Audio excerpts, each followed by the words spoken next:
Halo, perkenalkan, nama saya Ricardo Sanjaya Urbanus, jurusan Teknik Mesin, NIM 2021-2024. Di sini saya akan menjelaskan materi, yaitu materi yang pertama ada sumber energi, yang kedua sumber fundamental termodinamika terkait, dan yang ketiga perhitungan stoikiometri dan termokimia pembakaran. Baik, kita lanjut pada materi yang pertama, yaitu sumber energi. Energi menyatakan kemampuan untuk melakukan usaha. 50 tahun yang lalu permintaan energi relatif rendah dan energi sangat murah, tetapi sekarang teknik dan teknologi mengakui bahwa bumi adalah ekosfer terbatas yang memiliki sumber daya terestrial terbatas dan lingkungan yang sangat seimbang. Sumber energi masa depan dapat dibagi menjadi dua kategori. Yang pertama, sumber yang dapat habis. Bahan bakar fosil seperti batu bara, minyak mentah, gas alam, dan lain-lain. Jalur masa lalu dan masa depan untuk total pasokan energi primer dan emisi CO2. Permintaan energi dunia diperkirakan akan meningkat dari 8.000 juta ton setara minyak pada tahun 1990 menjadi 14.000 juta ton setara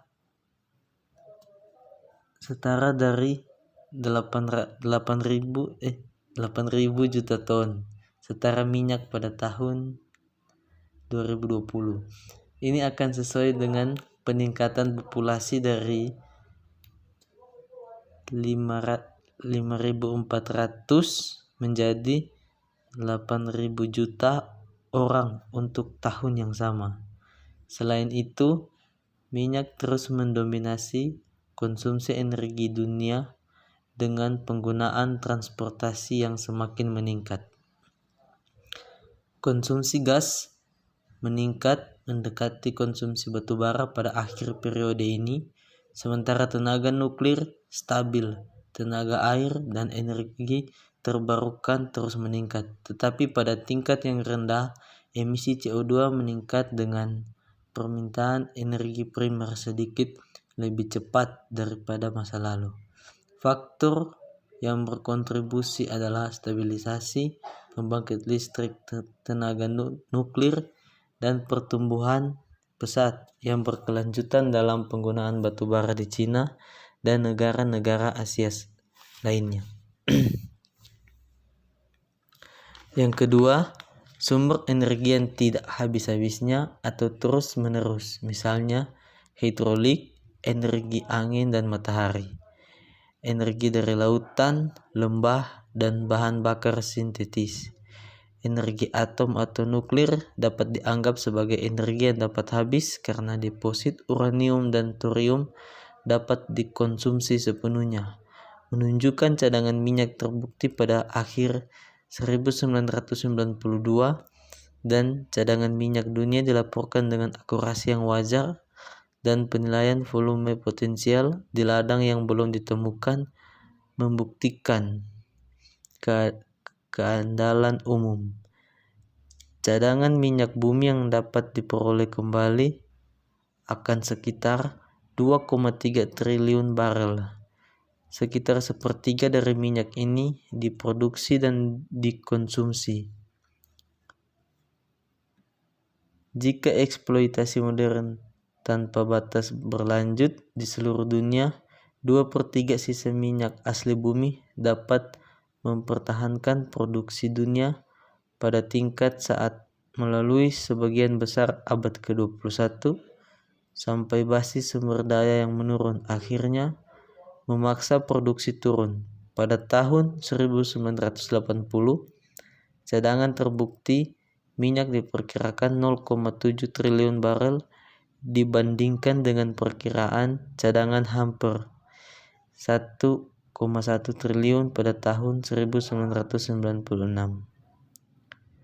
Namun, beberapa ahli geologi memiliki pandangan yang bertentangan bahwa menempatkan pemulihan minyak dunia tertinggi hanya sekitar 1,74 triliun barel.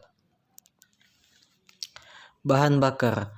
Bahan bakar dapat dianggap sebagai sumber energi potensial kimia yang terbatas, di mana energi yang tersimpan dalam struktur molekul senyawa tertentu dilepaskan melalui reaksi kimia yang kompleks.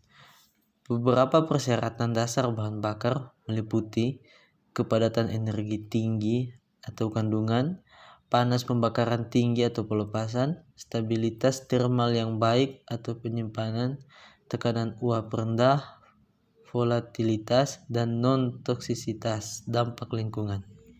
Setiap sistem pembakaran dapat dioperasikan dengan bahan bakar di salah satu dari 3 keadaan: gas, cair, atau padat.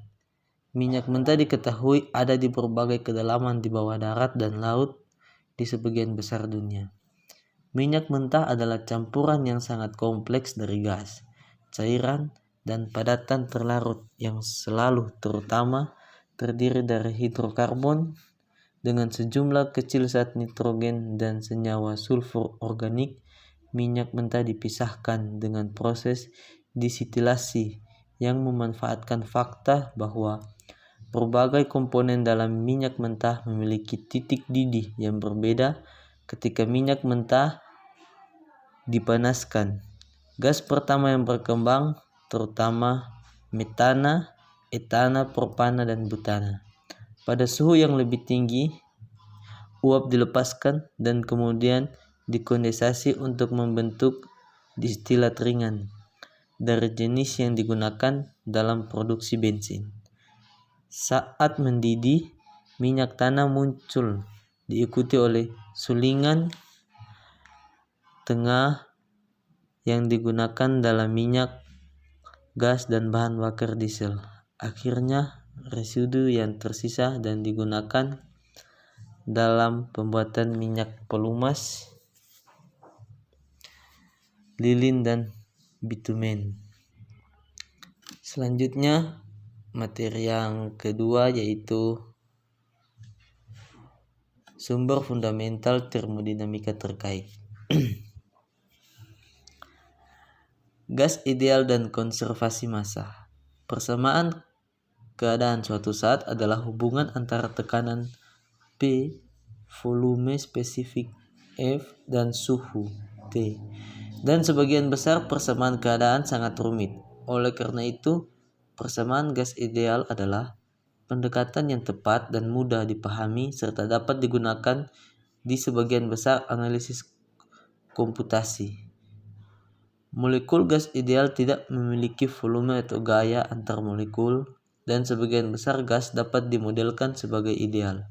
Dari pengamatan eksperimental telah ditetapkan bahwa perilaku P, F, dan T gas pada tekanan rendah dan suhu tinggi hanya diwakili oleh PF sama dengan RT, di mana R adalah konstanta gas universal yang sama dengan 8,314 kJ atau kilomol pangkat minus 1, dan V adalah volume spesifik molar. Membagi persamaan 1:1 dengan berat molekul M, maka persamaan keadaan berdasarkan suatu massa dapat ditulis sebagai PV per M sama dengan RT per M atau PV sama dengan RT, di mana R sama dengan R per M. R adalah konstanta untuk gas tertentu. Ini mengikuti dari persamaan 1.1 bahwa persamaan keadaan ini dapat ditulis dalam bentuk volume total sebagai PF sama dengan nRT atau PF sama dengan mRT, di mana M dan N masing-masing adalah massa dan jumlah mol. Perlu juga dicatat bahwa persamaan ini secara bergantian dapat ditulis sebagai P1F2 per T1 sama dengan P2F2 per T2.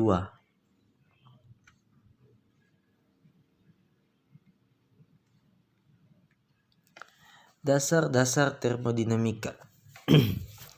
Termodinamika adalah ilmu tentang energi, transformasi energi, dan perubahan wujud zat yang menyertainya. Termodinamika dapat dipelajari baik secara mikroskopis maupun makroskopis. Pandangan pertama menganggap materi sebagai terdiri dari molekul dan memperhatikan dirinya sendiri dengan tindakan individu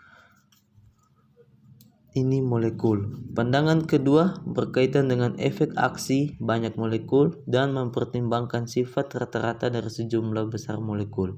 Selain itu, termodinamika adalah teori fisika umum yang mempengaruhi hampir setiap fase pengalaman manusia, di mana didasarkan pada dua konsep, energi dan entropi, dan prinsipnya adalah hukum termodinamika pertama.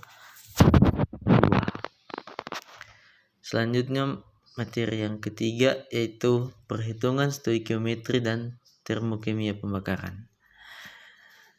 Stoikiometri pembakaran. Kata stoikiometri berasal dari bahasa Yunani yaitu stoision yang berarti unsur. Proses pembakaran yang paling praktis terjadi ketika bahan bakar fosil atau bahan bakar yang berasal dari fosil terbakar dengan oksidator udara. Mayoritas bahan bakar ini hanya mengandung unsur karbon, hidrogen, oksigen, nitrogen, dan belerang. Tujuan stoikiometri adalah untuk menentukan dengan tepat beberapa banyak udara yang harus digunakan untuk mengoksidasi bahan bakar secara sempurna menjadi produk karbon dioksida, uap air, nitrogen, dan sulfur dioksida. Ini tidak berarti bahwa pembakaran harus sempurna dalam perangkat praktis tertentu. Namun demikian, campuran bahan bakar dengan udara yang benar secara stoikiometri didefinisikan sebagai campuran yang benar secara stoikiometri, campuran yang akan menghasilkan persis produk yang tercantum di atas dan tidak memiliki oksigen berlebih jika pembakaran telah selesai. Sistem pembakaran dengan pembakaran sempurna metana dengan udara atau oksigen tambah nitrogen sebagai reaktan untuk membentuk karbon dioksida nitrogen air atau sebagai produk.